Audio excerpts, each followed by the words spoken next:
சிவகங்கையில் கல்லூரி மாணவிகளை ஏற்றி சென்ற ஆட்டோ கவிழ்ந்து விபத்து ஏற்பட்டதில் 5 மாணவிகளுக்கு காயம் ஏற்பட்டுள்ளது.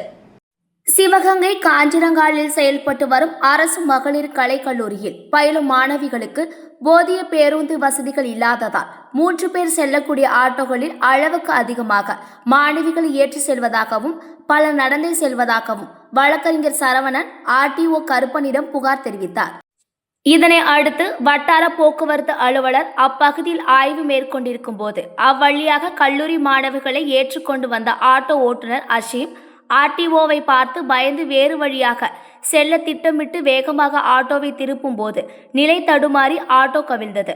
இந்த விபத்தில் ஆட்டோவில் பயணம் செய்த 10 பேரில் 5 மாணவிகள் மற்றும் ஆட்டோ ஓட்டுநர் காயமடைந்தனர். அப்பகுதியில் உள்ளவர்கள் அவர்களை மீட்டு 108 ஆம்புலன்ஸ் மூலம் சிவகங்கை அரசு மருத்துவக் கல்லூரி மருத்துவமனைக்கு சிகிச்சைக்காக அனுப்பி வைத்தனர்.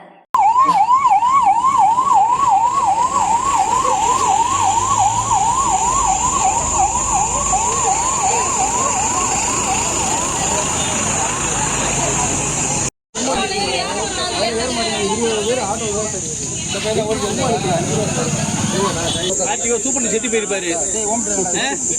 அடிக்க ஒரு நிமிஷம் தூக்கி போட்டு போயிருப்பேன்.